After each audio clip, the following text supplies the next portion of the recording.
বাইতুন নূর, চমৎকার নাম। একটা ঘরকে কেন্দ্র করে এতগুলো ঘরের উৎপত্তি। ওই ঘরটার নাম হচ্ছে কাবা। ঘরটার নাম কি? ইত্তাখাযাল্লাহু বাইতান ফিদ দুনিয়া, আল্লাহ দুনিয়াতে একটা ঘর নিলেন, নিজের নামের ঘর, ওইটা বাইতুল্লাহ। কিন্তু আল্লাহ কি ওই ঘরে থাকে না। কিন্তু আল্লাহ ঘোষণা দিয়েছেন এটা ওনার ঘর। এটা এত বরকতময় ঘর, পৃথিবীর অনেক মানুষের হাত এই ঘরের মধ্যে পড়েছে। ফেরেশতারা প্রথমে এই ঘর তৈরি করেছে। আবার এই ঘরের একেবারে উপরে বাইতুল মামুন নামে একটা ঘর আছে না নাই?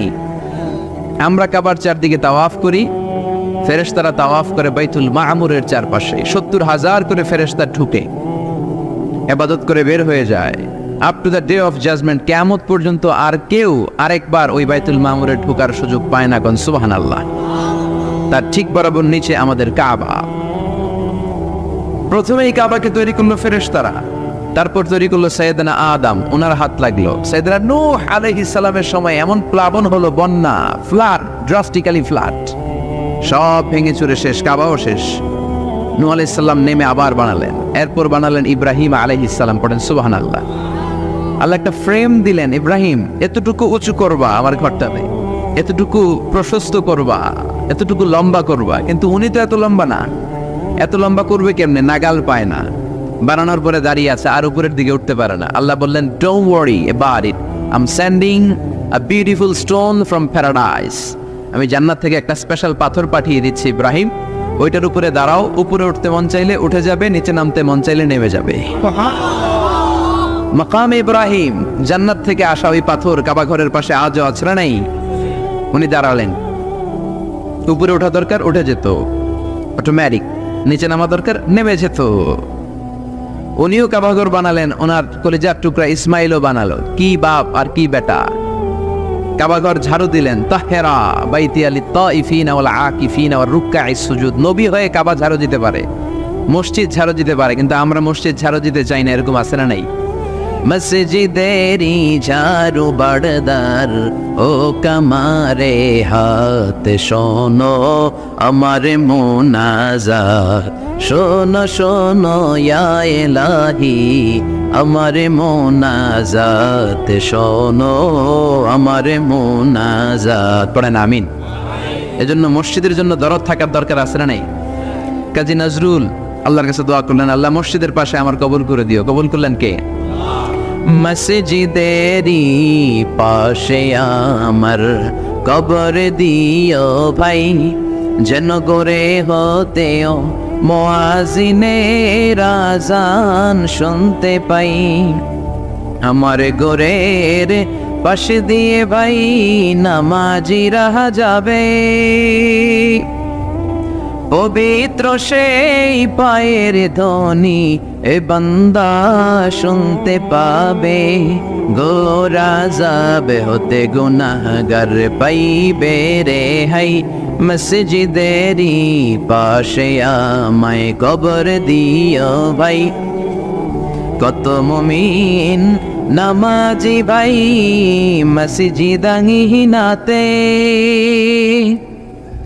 আল্লাহর নামের জিকির করে লুকিয়ে গভীর রাতে।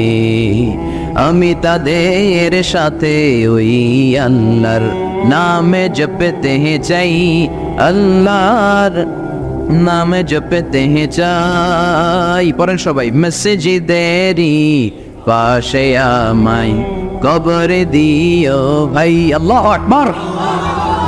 কি কবি ছিলেন? কৃষকের কবি, মজুরের কবি, ধনীর কবি, গরিবের কবি, মুসলমানদের কবি কাজী নজরুল ইসলাম আজীবন ইসলামের পক্ষে লিখেছেন, আজীবন বিশ্বনবীর পক্ষে লিখেছেন, আজীবন কোরআনের পক্ষে লিখেছেন। এজন্য তার শেষ দোয়াটাকে কবুল করে নিয়েছে কে? মসজিদের পাশে ওনার কবর আছে না নেই? কোথায়? ঢাকা বিশ্ববিদ্যালয়ে। গেছেন আপনারা? চমৎকার। মসজিদ এই পাশে, প্রতিদিন কবর থেকে আজান শুনে, কিন্তু ওনার কবরের উপর বসে আবার বাদাম খায়। কবত কবুতে আছে না নেই? এক ছেলে এক মেয়ে বাদাম খায়। এগুলো থেকে আমাদেরকে বেঁচে থাকতে হবে। এই ক্রাইসিস থেকে আমাদেরকে বের হয়ে আসতে হবে। ইসলামে যে কৃষ্টি কালচার, তাহজিব, তামাদ্দুন আল্লাহ আমাদেরকে দিয়েছে, এটাতে বরকত বেশি না কম? সাইয়েদনা ইব্রাহিম বানালেন, ইসমাইল বানালেন, বিশ্বনবী নিজেও বানালেন। বিশ্বনবী নিজেও এই কাবাঘরের নির্মাণ কাজ করেছেন। কাবাঘর যখন ভেঙে গেল, মক্কার কুরাইশরা ডিসাইড করলো আমরা কাবা বানাবো, পাথর লাগবে কোত্থেকে, ওই জায়গা থেকে পাথর নিয়ে আসবো। সবাই পাথর আনতে শুরু করলো। কুরাইশ ছেলেরা বললো আমরা বাদ যাবো কেন, আমরাও আনবো। ছোট্ট ছোট্ট বাচ্চারা লুঙ্গি খুলে, লুঙ্গিটার এরকম ভাঁজ করে কাঁধের মধ্যে রেখে এটার উপরে একটা পাথর নিয়ে নিয়ে তারা আনতে লাগলো। সব বাচ্চারা আনে একটা পাথর, কয়টা? আর লুঙ্গি খোলা। লুঙ্গি কি? বিশ্বনবীও ছোট্ট, কিন্তু উনি লুঙ্গি খোলেন না। সুবহানাল্লাহ বলবেন না? উনিও ছোট্ট, ওনার ফ্রেন্ড যারা, ওনার সমবয়সা যারা লুঙ্গি খুইলা এরকম বাস করছে, ল্যাংটা হইয়া পোলাপান গরমের কালে ল্যাংটা হয়ে পুকুরের মধ্যে ডুবাডুবি আছে না নাই? সব জায়গায় একই সিস্টেম। তো লুঙ্গি বাস করে এই জায়গায় রেখে সব বাচ্চারা একটা করে পাথর টানে। বিশ্বনবী টানে দুইটা করে, কয়টা করে? কিন্তু পরনের লুঙ্গি পরনে আছে না নাই? লুঙ্গি খোলেন না। এটা তো সাধারণ মানুষ না, এটা অসাধারণ মানুষ।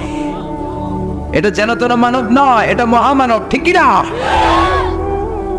আপনি ব্রিটিশ মিউজিয়ামে ঢুকবেন, সাদা পাথরের ফলকে লেখা, as a father, as a teacher, as a lawgiver, as a lawmaker, as a reformer of the society, as a commander, as a messenger, Muhammad is the superman of the world. সুবহানাল্লাহ বলেন। বিশ্বনবীকে Superman বলা হয়। বুক ফুলে যায় আমাদের, কলিজা ঠান্ডা হয়ে যায়, ঠিক কিনা? বিশ্বনবী দুইটা করে পাথর টানে, ওনার বয়সের বন্ধুরা টানে একটা। বিশ্বনবীর চাচা আবু তালেব বলল, মুহাম্মদ তুমি ছোট্ট মানুষ, তোমার বয়সের ছেলেরা পাথর টানে একটা, তুমি টানো দুইটা। আর সবাই লুঙ্গি খুলে ফেলেছে যাতে কাদের মধ্যে ব্যথা না পায়, চোট না পায়। তুমি যেহেতু দুইটা করে পাথর টানো, তুমিও তোমার লুঙ্গি খোলো। লুঙ্গি খুলে রাখো, ছোট্ট মানুষ, কি হয়েছে, খোলো না একটু। এরকম মুরব্বীরা অনেকে বলে, কি বলে না? বাংলাদেশে এরকম আছে, মুরব্বীরা বলে আরে লুঙ্গি খুলবেটা, সমস্যা নেই, ছোট্ট মানুষ না।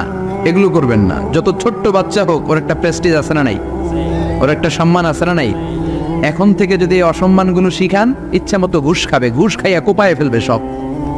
শরম থাকবে না, লজ্জা থাকবে না, টেবিলের উপর দিয়েও নিবে, নিচ দিয়েও নিবে, এরকম বেয়াদব আছে না নাই? বিশ্বনবী বললেন, চাচা আমি খুলবো না। কি বললেন? চাচা আই ফিল শাই, আমার লজ্জা লাগে, আমি খুলবো না। আবু তালেব ছাড়ার পাত্র না। না রে ভাতিজা, ছোট্ট মানুষ, তুই বুঝোস না, তোর কষ্ট হয়। বিশ্বনবী কয় কষ্ট হয়, তারপরেও খুলবো। এত লাজুক ছিলেন এই লোকটা, কুমারী নারীর চেয়েও বিশ্বনবী বেশি লাজুক ছিলেন। সুবহানাল্লাহ। ও চাচা আমি এমনিই পারি, আমি দুইটা করে পাথর টানবো, সমস্যা নাই, লুঙ্গি খুলবো না। আবু তালেব ছাড়ার পাত্র নয়। আবু তালেব বলে, ভাতিজা তুমি লুঙ্গি খোলো। বিশ্বনবী তো লুঙ্গি খোলে না। এটা তো সাধারণ নবী না, এটা অসাধারণ নবী, ঠিক কিনা? 5 বছর হালিমার বাড়িতে ছিলেন। হালিমা দুধ খাওয়ালো। হালিমা বলল, মুহাম্মদ রে দুধ খাওয়াতে নিলাম, কিন্তু আজীব তামাশা, আমার ডান স্তনের দুধটা খায়, বাম স্তনের দুধ তো খাওয়াতে পারি না, বাম স্তনের দুধটা মুখে ঢুকাতে পারি না। 5টা বছর ছিল, 2 বছর দুধ খাইলো, একদিনের জন্য আমার বাম স্তন টাচ করে নাই। কারণ হালিমার আরো কয়েকটা ছেলে মেয়ে ছিল। উনাইসা নামে এক মেয়ে ছিল, সাইমা নামে আরেক মেয়ে, আব্দুল্লাহ নামে এক ছেলে, এরাও দুধের বাচ্চা ছিল।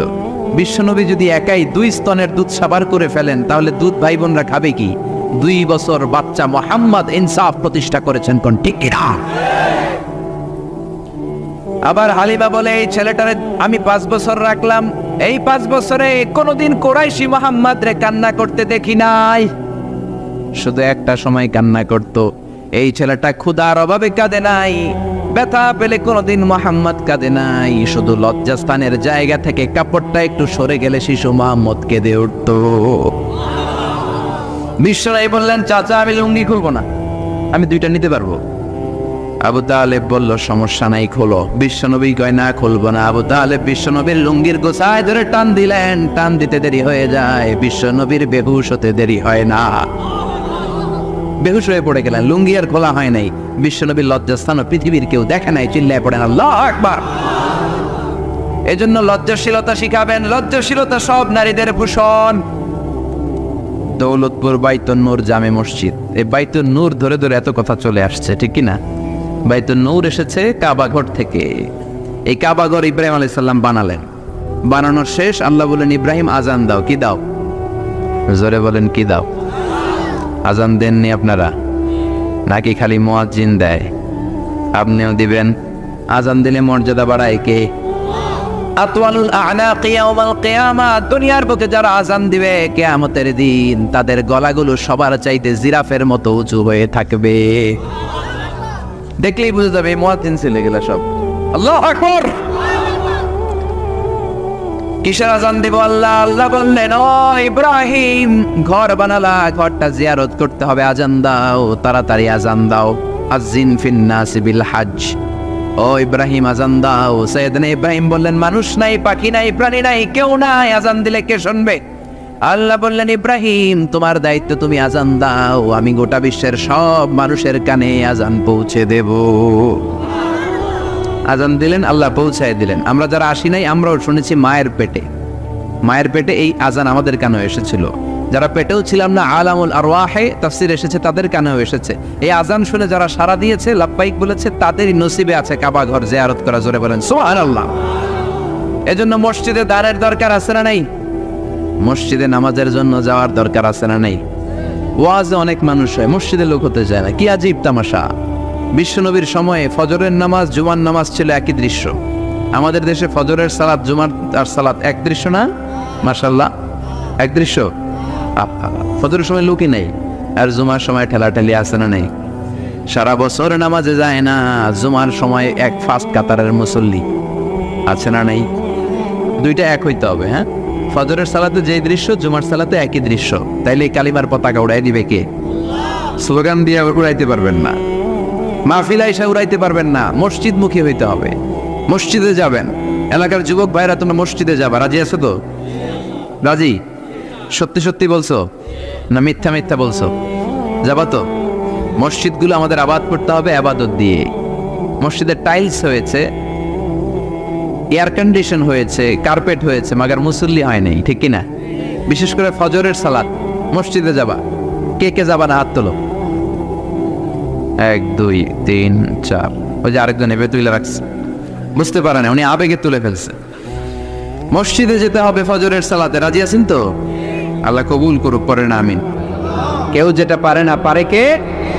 এরপর আল্লাহ বললেন, ফাইদা কুদিয়াতিস সালাতু ফান্তাশিরু ফিল আরদি ওয়াবতাগু মিন ফাদলিল্লাহ ওয়াযকুরুল্লাহা কাসীরান লাআল্লাকুম তুফলিহুন। সুবহানাল্লাহ পড়েন।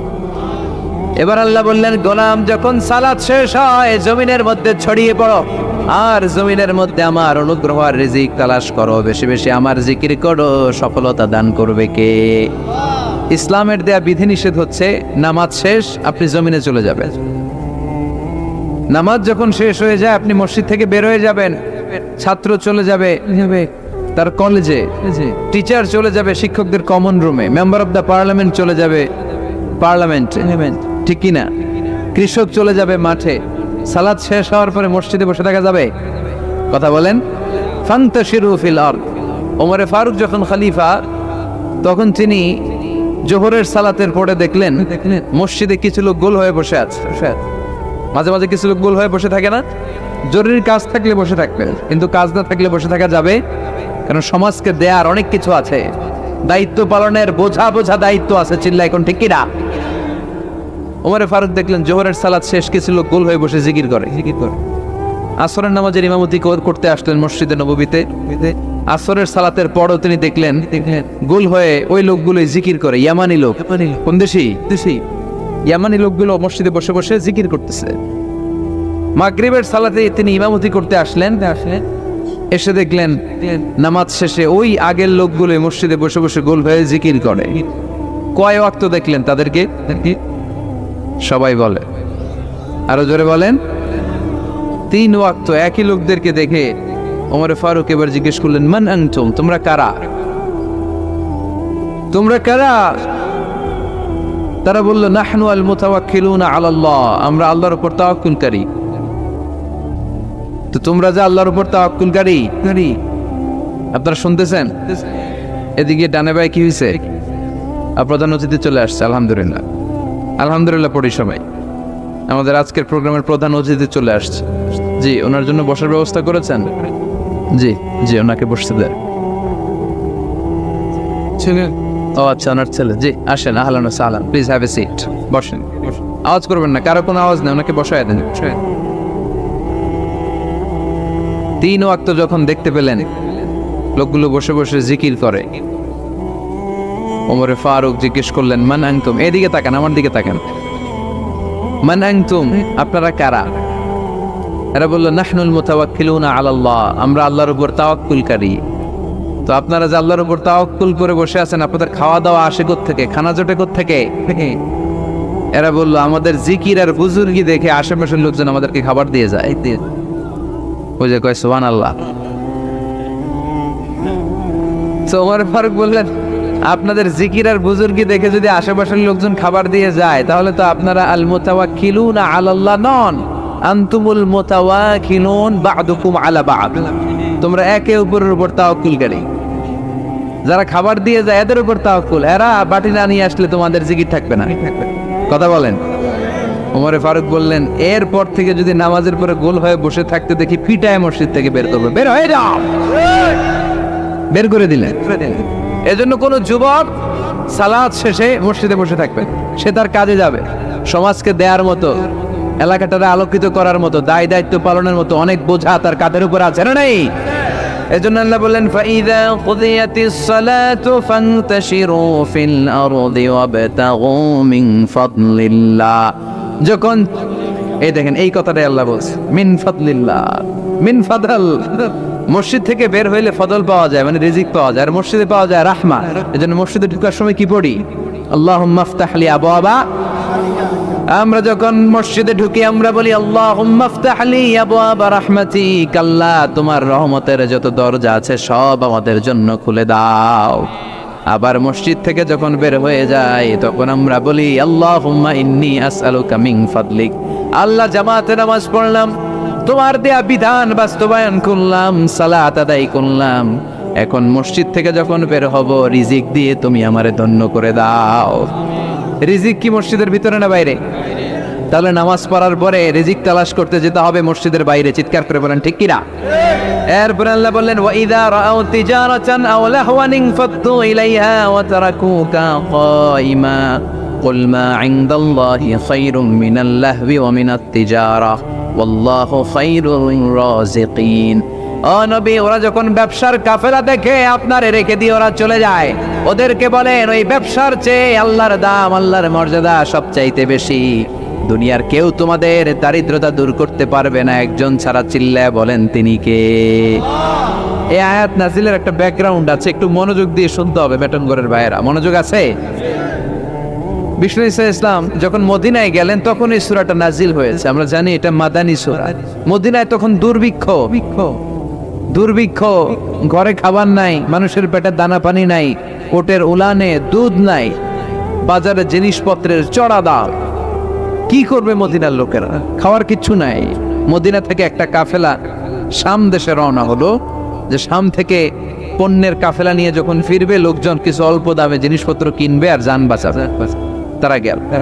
তারা পণ্য নিয়ে যেই দিন ফিরে আসলো ওই দিনটা ছিল জুমাবার। কি বার? বিষ্ণু ইসলাম তখন জুমার খুতবা দিচ্ছিলেন। তখন জুমার খুতবা এখনকার সময়ের মতো নামাজের আগে ছিল না, ঈদের নামাজের মতো নামাজের পরে ছিল। কখন ছিল? নামাজের পরে।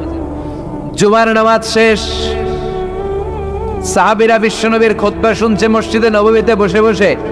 In the mean time Kafela Medina শহরের মধ্যে ঢুকে গেল।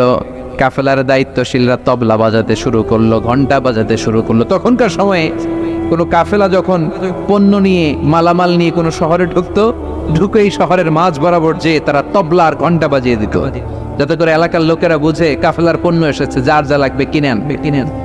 বিশ্বনবী মসজিদে নববীর মিম্বারে দাঁড়িয়ে জুমার খুতবা দিচ্ছেন। সাহাবারা ওই কাফেলার ঘন্টা বাজানোর ধ্বনি শুনতে পেল, তবলা বাজানোর ধামধাম শব্দ শুনতে পেল, আর মনে মনে ভাবলো, হায় হায়, বিশ্বনবীর জুমার খুতবা পুরোটাই শোনার জন্য যদি বসে থাকি, কাফেলার সব মালামাল বিক্রি হয়ে যাবে, সব বিক্রি হয়ে যাবে। আমরা কি কিনবো? এক কাজ করি, নামাজ তো শেষ।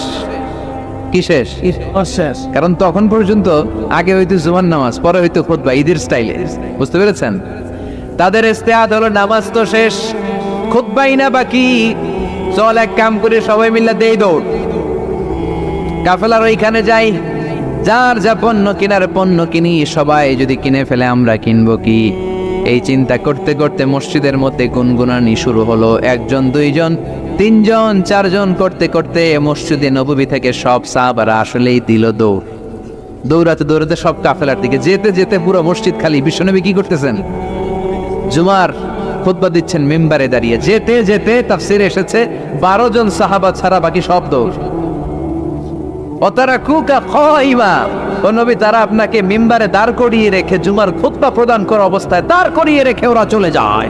এই দৃশ্যটা আরশের উপর থেকে আল্লাহ দেখে বরদাস্ত করতে পারে নাই, তাই ধমক দিয়ে এই সূরা জুমার এই আয়াত নাজিল করে দিয়েছে। পড়েন সুবহানাল্লাহ। বিশ্বনবীকে জুমার খুতবা প্রদান করা অবস্থায় মিম্বারে দাঁড় করিয়ে রেখে যখন সাহাবারা চলে গেল, 12 জন সাহাবা প্রথম কাতারে বসা। আল্লাহ ডেকে বললেন, ওয়াইদা রাআউ তিজারাতান আও লাহওয়ান ফাদু ইলাইহা, তারা যখন ব্যবসার কাফেলার আওয়াজ শুনে তারা কাফেলার দিকে দৌড় দেয়। ওয়া তারাকুকা খাইমা, আর আপনার মিম্বারের উপর দাঁড় করিয়ে রাখে। কুল নবী, আপনি বলে দেন, মা ইনদাল্লাহি খায়রুম মিনাল লাহওয়ি ওয়া মিনাত তিজারা, ও নবী বলে দেন, ওই কাফেলার মধ্যে যা পাওয়া যাবে মসজিদে বসে খুতবা শুনলে তার চাইতেও বেশি বরকত পাওয়া যাবে। ওদেরকে বলে দেন, আল্লাহর কাছে যা আছে ওইটা ওই কাফেলার পণ্যের চাইতে অনেক গুণ শ্রেষ্ঠ, অনেক গুণ দামি, অনেক বেশি বরকতময়। চিল্লায় বলেন ঠিক কি না? কারণ আল্লাহু খায়রুর রাজিকিন, আল্লাহ হলো আসল রিজিক দাতা। দুনিয়ার বুকে কেউ কাউরে রিজিক দিতে পারে না। রিজিক দেওয়ার মালিক কে? আমাদেরকে খাদ্য দেয় কে? নাকি আমগো খাদ্যমন্ত্রী, প্রধানমন্ত্রী? আমাদেরকে রিজিক দেয় কে? ওয়াতারাকুকা কাইমা, ও নবী, আপনারে মিম্বারের মধ্যে দাঁড় করিয়ে রেখে ওরা চলে যায়, এটা আমি বরদাস্ত করলাম না। আমি তাদেরকে ধমক দিয়ে আয়াত নাজিল করে দিলাম। ওদেরকে জানিয়ে দেন, দুনিয়ার এই ভোগের সামগ্রী আর ব্যবসার পণ্য থেকে আল্লাহর কাছে যা আছে ওইটার দাম ঢের কোটি গুণ বেশি। চিৎকার করে বলেন ঠিক কিনা? ঠিক। এজন্য জুমার খুতবা শোনার দরকার আছে না নাই? বলেন তো, জুমার ফরজ কয় রাকাত আর জোহরের ফরজ? তো একই টাইমের নামাজ, জোহরের সময় 4 রাকাত, জুমার সময় 2 রাকাত করা হইল কেন? কারণ এর আগে খুতবা আছে। সুবহানাল্লাহ পড়েন। কি ইসলাম, কি ব্যালেন্সড, কি ভারসাম্যপূর্ণ। যেহেতু খুতবা আছে, এখানে সময় লাগবে, এজন্য জোহরের 4 রাকাতকে জুমার ভেতরে 2 রাকাত করে দেয়া হয়েছে। কোন আল্লাহু আকবার, মিনিমাইজ করে দেয়া হয়েছে, শর্টকাট করে দেয়া হয়েছে। এজন্য জুমার খুতবা শোনা ওয়াজিব। খুতবা শোনা গুরুত্বপূর্ণ। সবাই শুনবেন তো? বিষ্ণু ইসা ইসলাম এই মসজিদে নববীর খতিব ছিলেন, 10 বছর এই খতিবগিরি করছেন। সুবহানাল্লাহ। বাড়িতে গিয়া এজন্য খতিব যারা আছেন তারা বিশ্ব নবীর রেখে যাওয়া দায়িত্ব পালন করছে। এখানে মেটাঙ্গরের আজকের এই মাহফিলে খতিব কারা কারা আছে দেখি? জুমার খতিব মাশাআল্লাহ আছে তো অনেকে। ওদিকে আছে, এই পাশে আছে। আল্লাহ তুমি সব খতিবদেরকে কবুল করো, আমিন। এই জুমার খুতবা কন্ডাক্ট করা, এটা কিন্তু আপনাদের কাঁধে অনেক বড় দায়িত্ব। এটাকে বলা হয় weekly assembly of Muslim community. আমাদের সাপ্তাহিক গ্যাদারিং, আমাদের প্রতি সপ্তাহে আমাদের মুসলমানদের জুমার দিনের চেয়ে বড় কোনো কার্নিভাল, কোনো ফেস্টিভ্যাল, কোনো উৎসব, কোনো ইবাদতের প্রোগ্রাম কি আর হয়? সুবহানাল্লাহ কইবেন না? এবং এই প্রোগ্রামটা অন টাইম, এটা আগ পিস করা যায় না, অন টাইমই পড়তে হবে। আবার এই প্রোগ্রাম কখনো বন্ধ হয় না। তাফসির মাহফিল বন্ধ হয়ে যায়, কথা বলেন। তাফসির মাহফিল শুনলে 144, জুমার নামাজে 144 হয়েছে কোন জেলায়? কথা বলেন। বাংলাদেশের 64 জেলার কোন জেলায় জুমার নামাজে 144 হয়? তাহলে এটা কত গুরুত্বপূর্ণ অনুষ্ঠান, কত গুরুত্বপূর্ণ প্রোগ্রাম খতিব ভাইয়েরা। এজন্য খুব কনস্ট্রাকটিভ ওয়েতে, গঠনমূলক ভাবে নিজেদেরকে প্রিপেয়ার করতে হবে। আপনি কি বলবেন? খতিবের দায়িত্ব হচ্ছে ওই 7 দিনে, গত 7 দিনে সমাজে কি কি অসঙ্গতি ঘটেছে, ইনকনসিস্টেন্সি, এগুলো কোরআন সুন্নাহর আলোকে শ্রোতাদের কাছে তুলে ধরা। কি কি সমস্যা, ক্রাইসিস যাচ্ছে মুসলমানদের, আমার এলাকায়, আমার সমাজে কি কি সমস্যার ক্রাইসিস তৈরি হয়েছে, কোরআন সুন্নাহর আলোকে এগুলোর সলিউশন দিয়ে আসা। বিশ্বনবী এটাই করতেন। এজন্য জুমার প্ল্যাটফর্মটা অনেক গুরুত্বপূর্ণ। আমাদেরকে তাফসির মাহফিল ধরে রাখতে হয়। কি করতে হয়?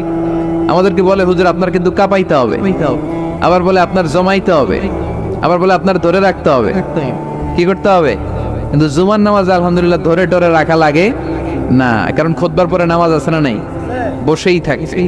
এই জুমার খুতবাটা এত গুরুত্বপূর্ণ, এই কারণে জুমার নামাজে আওয়ামী লীগ আসে না? আওয়ামী লীগরা মনে যায় না জুমাতে, আসে। বিএনপি আসে না?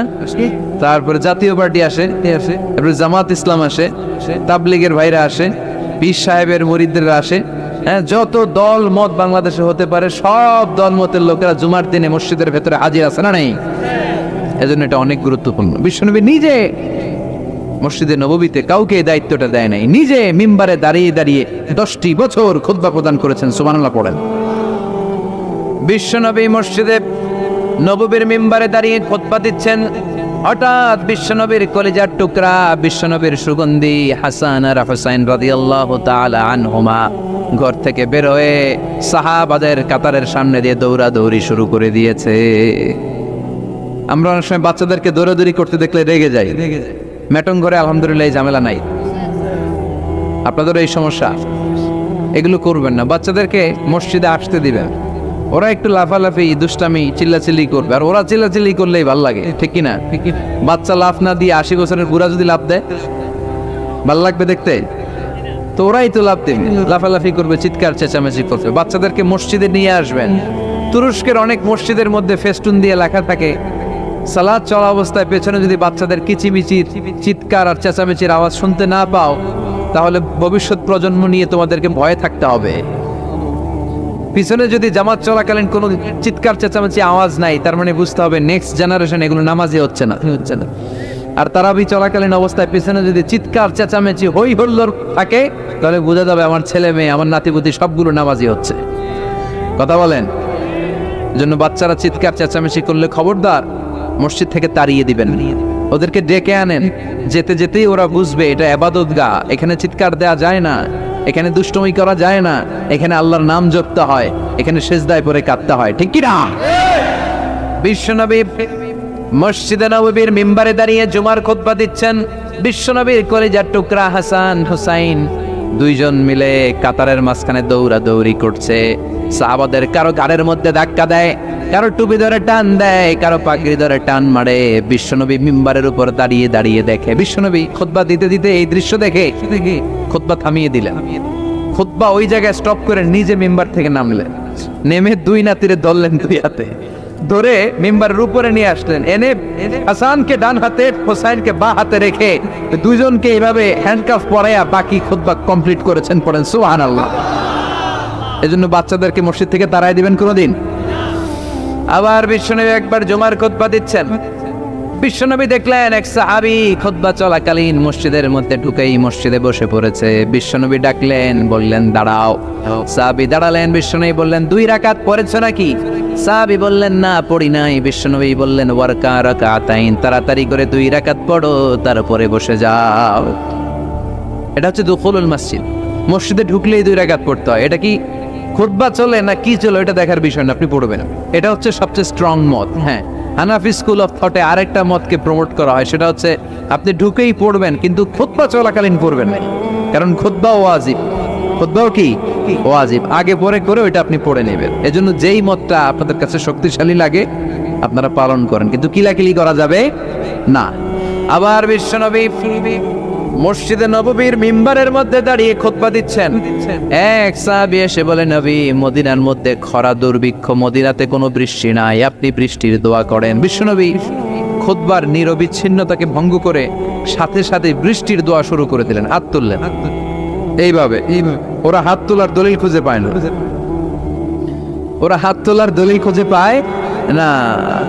ইজা সাআলতুমুল্লাহ, বিষ্ণু বলেছেন, ইজা সাআলতুমুল্লাহ ফাসআলুহু বিবুতুনি আকুফিকুম, আল্লাহর কাছে যখন চাইবা হাতের তালুগুলার এরকম উপরের দিকে করে আল্লাহর কাছে চাও।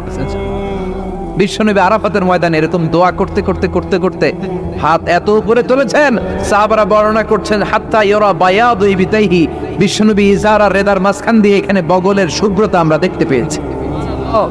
চাদরের মাঝখান দিয়ে বিশ্বনবীর হাত এত উপরে উঠে গিয়েছে, বগলের মাঝখানে সাদা সাদা শুভ্রতা আমরা দেখতে পেয়েছি।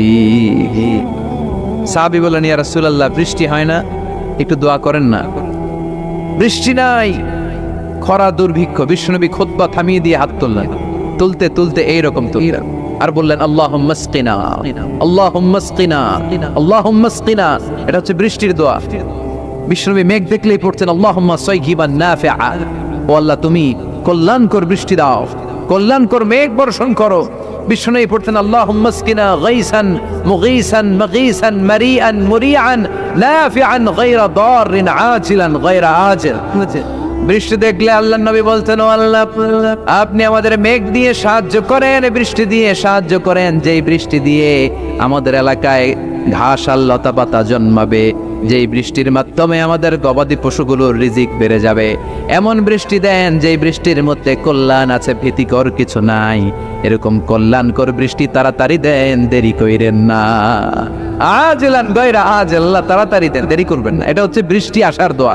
বিষ্ণুনবী দোয়া করতে লাগলেন। বিষ্ণুনবী দোয়ার সাথে সাথে সাহাবারা বললেন, মদিনার জমিনের ভেতরে ঝমঝম ঝমঝম করে বৃষ্টি নাজিল হওয়া শুরু করে দিল। সাহাবারা সবাই ভিজে ভিজে বাড়িতে গেলেন, এত বৃষ্টি।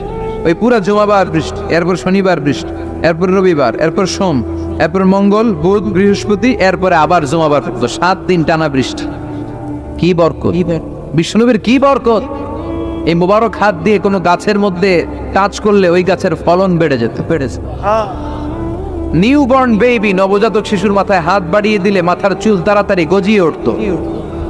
কুয়ার পানি যদি লবণাক্ত থাকতো, কুলি করে অজু করে কুলি করে কুলির পানি কুয়াতে ফেলা মাত্র লোনা পানির কুয়া মুহূর্তে মিঠা পানিতে রূপান্তরিত হতো।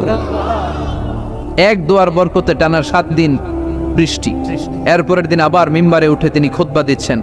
ওই সাহাবী এসে আবার হাজির, যে সাহাবী গত সপ্তাহে বৃষ্টির জন্য দোয়া করতে বলেছিল। আজকে এসে বলে, ইয়া রাসূলুল্লাহ, আর বৃষ্টির দরকার নাই। কারণ মদিনাতে এখন বন্যা। মদিনাতে কি, যারা মদিনায় গিয়েছেন তারা দেখবেন যে মরুভূমির দেশ। ওখানে পানি ফেললে কিছুক্ষণ পরেই নাই, 1-2 সেকেন্ডের মধ্যে নাই। সূর্যের প্রখর তাপ আর কিরণ এটাকে জলীয় বাষ্প করে বাতাসে মিশিয়ে দিয়েছে। এত গরম। তো এই গরমের দেশে, মরুভূমির দেশে কি পরিমাণে রেইনফল হলে, বৃষ্টিপাত হলে বন্যা হতে পারে। ওই সাহাবী এসে বলে, নবী, গত সপ্তাহের দোয়ার বরকতে সপ্তাহ জুড়ে বৃষ্টি, মদিনার ভেতরে এখন বন্যা। এই বন্যা ঠেকাবো কি করে? তাড়াতাড়ি বৃষ্টি বন্ধের দোয়া করে। এবার বিশ্বনবী আবার খুতবা থামিয়ে দিয়ে হাত উঁচু করে বৃষ্টি বন্ধের দোয়া শুরু করলেন। বৃষ্টি বন্ধের দোয়া হচ্ছে আল্লাহুম্মা হাওয়ালাইনা ওয়ালা আলাইনা। এর মানে হচ্ছে, আল্লাহ বৃষ্টি দিতেছেন ভালো দেন, তবে আমগো আর লাগবে না। আশেপাশে যেখানে দরকার একটু ওইখানে দেন, আমাদের এই এলাকায় আর দিয়েন না। সুবহানাল্লাহ পড়েন। বিশ্বনবী হাত তুলে দোয়া করলেন, আল্লাহুম্মা হাওয়ালাইনা ওয়ালা আলাইনা, আল্লাহ আমাদের চারিপাশে দেন, মদিনায় দিয়েন না। সাহাবারা বলেন, বিশ্বনবীর দোয়া শেষ, নামাজ শেষে মসজিদ থেকে বের হয়ে দেখলাম ওই যে বাহরাইনের দিকে মেঘ আর বৃষ্টি দেখা যায়, ওই যে ইয়ামানের দিকে বৃষ্টি দেখা যায়, দূরে দূরে মেঘ আর বৃষ্টি দেখা যায়। মদিনার চারদিকে এরকম গোল একটা চাকতির মতো হয়েছে, চাকতির চারপাশে মেঘ, আর মদিনার মাঝখান দিয়ে আমরা জলজলে সূর্যটারে দেখতে পেলাম। বিশ্বনবী মিম্বারে দাঁড়িয়ে দাঁড়িয়ে গোটা সমাজটারে সংশোধন করে দিয়েছেন। সুবহানাল্লাহ পড়েন। বিশ্বনবী প্রায়শই জুমার খুতবার মধ্যে সূরা কফ তেলাওয়াত করতেন। কোন সূরা? অনেক সাহাবারা বলেছে, আমরা সূরা কফ এই কোরআনের নুসখার স্ক্রিপচার খুলে দেখে দেখে মুখস্থ করি নাই। বিশ্বনবীর কণ্ঠে জুমার খুতবার সময় ওনার সূরা কফ তেলাওয়াত শুনে শুনে আমাদের সূরা কফ মুখস্থ হয়েছে। এজন্য জুমার খুতবা যারা দেয় তাদের দায়িত্ব কম না বেশি? খতিব ভাইরা যারা আছেন তারা আপনাদের দায়িত্বগুলো ভালো মতো পালন করেন। সমাজটারে জান্নাতি সমাজ করে দিবে কে? এই জুমার প্রস্তুতির কিছু বিষয় আছে। আমি কোরআন সুন্নাহ কেটে মোট 15টা সুনান পেয়েছে জুমার। সুনানুল জুমা 15টা। কয়টা? শুনবেন? অনেক রাত হয়ে গেছে। আল্লাহু আকবার। 11:45 বাজে আমার করেছে। শেষ করে দিব? আর কয়েক মিনিট শোনা যাবে? তাহলে শোনেন, এই জুমার দিনে আমাদের করণীয় কি, আমাদের সুন্নাহগুলো কি? এই জুমার দিনে কিছু সুন্নাহ আছে। এই সুন্নাহগুলো যদি পালন করি তাহলে জুমার সর্বোচ্চ বারাকা, মার্সি এন্ড ব্লেসিংস, রহমত এগুলো হাসিল করা যাবে, ঠিক কি না? জুমার দিনের 1 নাম্বার সুন্নাহ হচ্ছে ওই জুমার দিনের সকালের ফজরের সালাতটা জামাতে পড়া। সবাইকে খাইছে রে, এটা আবার কোন ওয়াজ শুরু করছে? এতক্ষণ তো ভালো লাইনে আসছিল, এখন আবার কোন লাইন ধরলো? আফদালুস সালাহ ইনদাল্লাহি সালাতুস সুবহি ইয়াউমাল